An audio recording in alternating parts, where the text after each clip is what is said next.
powered by Riverside FM. How do you communicate when you're in a country where you don't speak the language? Of course, these days, in the vast majority of cases, this is a complete non-issue. English speakers are in the fortunate position that they can travel almost anywhere and revert to English, which will be nearly universally understood. In rare situations, where that isn't the case, it's usually immediately apparent that neither party to a conversation knows anything of the other's language, and instead you find a way to get by. I've always found that it's possible to cope pretty much anywhere with gesturing and smiling and nodding. Only on one rare occasion did I have to resort to what was effectively a game of Pictionary in order to communicate. This happened when in Indonesia, and I was seeking to find out how to take transport to a nearby volcano in order to go for a hike.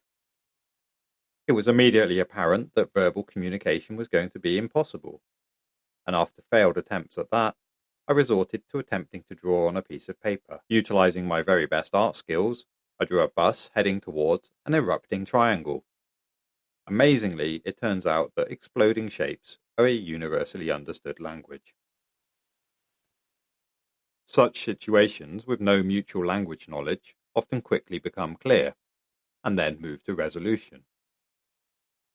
But there are also situations where one party has some simple understanding of the other's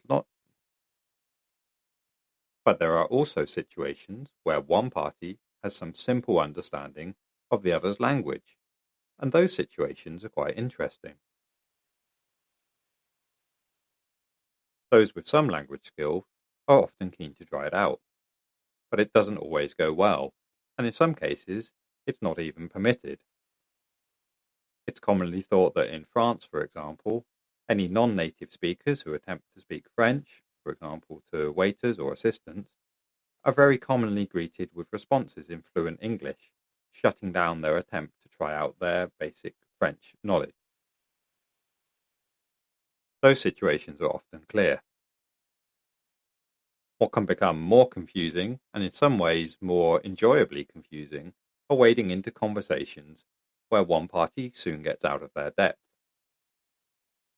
I have some personal experience of this. I am essentially a single language speaker. I had a very rudimentary understanding of French gained at school, but that has not stayed with me. However, over the past few years, I have been learning both actively and sometimes through exposure the Polish language.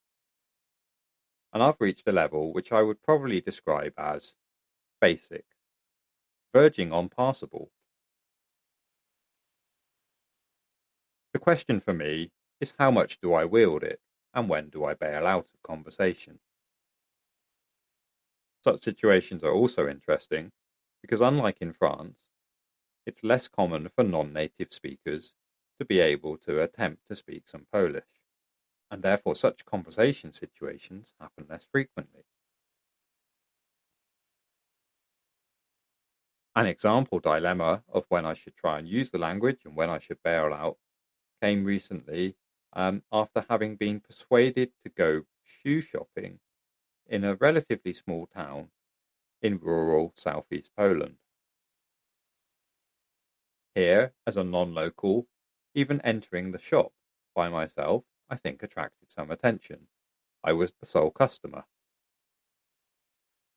I'll translate the rest of the interaction, but this all happened in Polish language.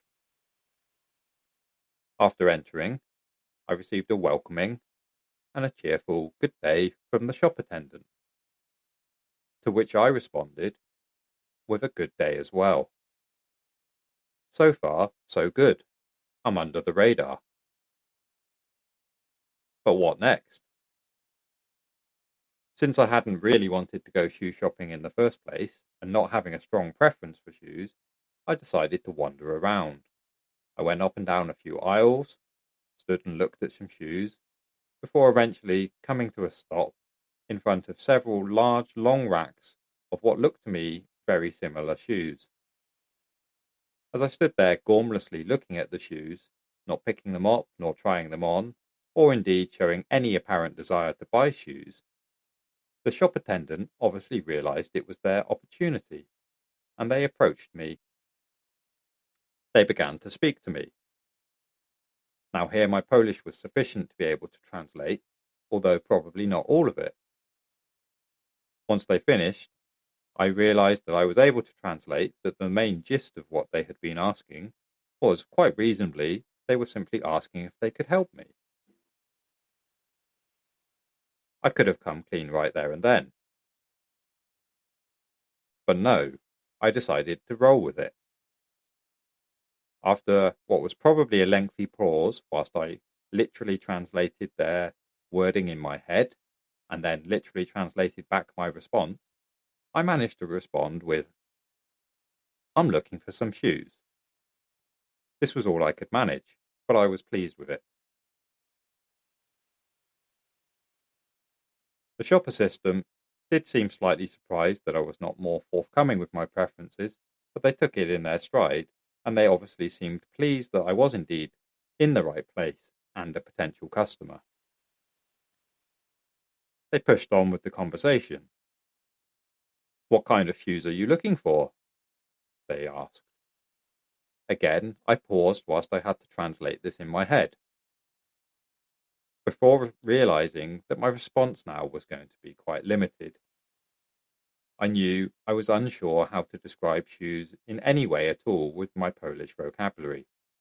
I lacked any sensible words for describing them. But then I realized, no, there was something that I could say. I decided to rely on colour. So I responded and felt pleased with a sensible answer by saying I was looking for black shoes. The attendant now looked at me with a puzzled look. They saw me stood in front of several racks of probably several hundred pairs of black shoes. And I think they wondered if I was either being vexatious or was possibly an idiot.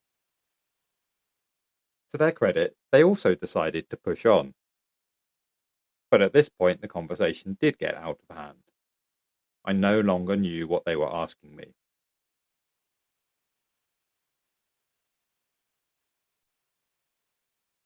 At this point, I felt I had to bail. Somewhat reluctantly, I then came out with, "I'm sorry, I don't speak Polish," which initially confused the shop attendant, before becoming even more confusing when I then followed that up with an explanation asking him to wait there because my wife would come.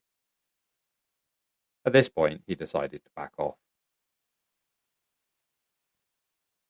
Would that whole interaction have been simpler if I had just said up front that I was unable to speak Polish, or indeed asked if he had spoken English, which he may well have done, but I didn't try or ask at any point, instead stubbornly wanting to try and use what little language skills I had. And I think, on reflection, I still remain proud of the interaction. And to be fair to the attendant, he handled it with good grace. I think these kind of situations are nice. They help to encourage basic language learners to try out the language. Perhaps a counterpoint to the stereotypical example of the French that I mentioned earlier, and certainly a counterpoint to the single devastating interaction that I have had in Poland. This one occurred after buying petrol. Having filled up a car, I entered the petrol station. I successfully asked for the correct number of the pump I wanted to pay for. I negotiated a couple of tricky questions, which I presume were about whether I had a loyalty card.